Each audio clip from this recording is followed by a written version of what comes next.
in the heart of the obsidian forest, where the trees grow crooked and the moonlight never quite reaches the forest floor. Two infants were discovered by a wandering priest of the Church of Arceus. The twins were swaddled in mismatched blankets, one black, one violet, and placed in a shallow wooden cradle carved with unsettlingly accurate skulls. They didn't cry, they just stared. The priest, Father Lovejoy, took this as a sign from Arceus. Where others may have thought it was a sign to turn around and run, he saw it as a great opportunity for his church. He brought them to his church, a run-down shack which sat on the edge of the forest and doubled as a halfway house for lost Pokemon souls. Lovejoy's church was less a holy sanctuary and more a mildly cursed retirement home for spiritually confused ghost Pokemon and leftover clergy from forgotten cults. It smelled like incense, wet fur, and guilt. As it was home to many ghost Pokemon, trainers in search of rare Pokemon regularly would seek it out. The twins were named Reaper and Shadow, not so named by the father, but these were their names because they were the words carved into the back of the cradle. He never found out who left them or why. While the other children their age played with plush Mareep and read about gym leaders, Reaper and Shadow were busy reenacting the last moments of the trainers that met unfortunate ends in the forest with sock puppets. They were fascinated by the idea of mortality, how it ended, who it ended for, and the little ceremonies people held to pretend they understood it. They always watched with quiet intensity whenever the father conducted funerals for the trainers that passed away near the church. In Sunday sermons, while Father Lovejoy was preaching about the loving light of Arceus, the twins sat in the front pew sketching gravestones and making bingo cards titled Likely Ways to Die Today. The church the twins grew up in was led, unfortunately, by Father Lovejoy, a Lucario who had somehow taught himself to speak fluent human language through years of listening too hard.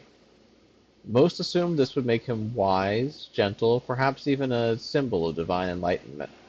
Instead, he turned out to be a horny old creep with a rosary made from discarded shed ninja husks and a taste for reading the romance section of human bookstores. Reaper and Shadow, orphaned young and left without guidance, absorbed everything they saw in the church like little dustskulls in training. Father Lovejoy did, admittedly, teach them some useful things, such as how to read ancient Univin scripture, how to identify different forms of death in Pokemon. He always told them, if it smells like wet basement and regret, that's probably a ghost. And most importantly, how to smile politely while ignoring deep spiritual nonsense.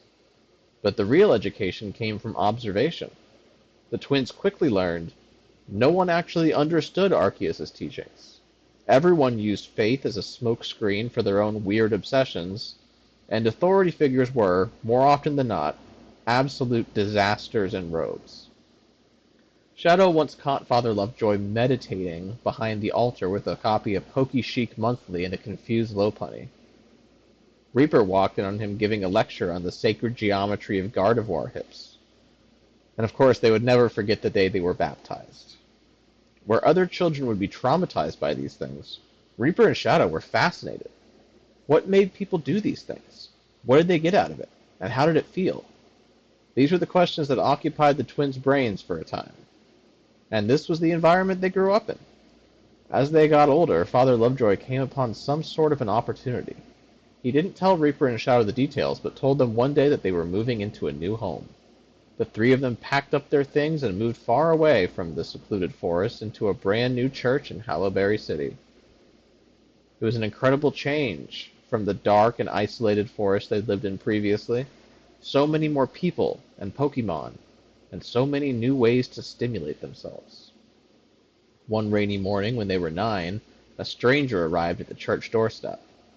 He was tall, silent, and entirely expressionless. He carried a shovel, said nothing, and wore a heavy coat with a name tag that simply read, The Undertaker. The twins stared at him. He stared back. Who are you? Asked Shadow. GG, he replied. He never explained what the letters stood for. Father Lovejoy took one look at him and said, Now that's a man who understands the value of a good trench coat.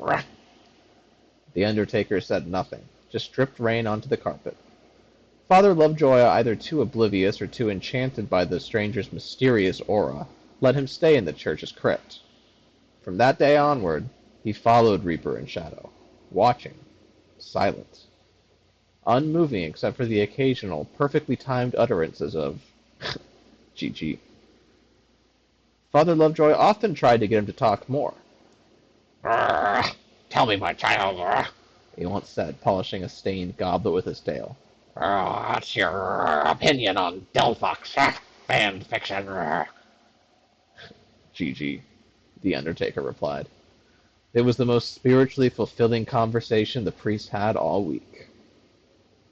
No one ever saw the Undertaker sleep, or eat, or blink, and yet he was always just there, like a Wobbuffet in a cave you didn't mean to enter. Whether they were exploring abandoned crypts, studying the psychology of Yamasks, or attending strangers' funerals, he followed them, like a chaperone sent by fate or a very confused social service. Some say he's a ghost. Others say he's just weirdly devoted. The twins never asked. They didn't want to know. Now in their early teens, Reaper and Shadow travel from town to town, like philosophers of the macabre. They're gentle, polite, and profoundly unsettling. They don't kill, they don't fight, they just suggest things. Whispers, seeds of dread, subtle poetic remarks about the frailty of flesh and the inevitability of decay. Suggestions of death, pain, cruelty.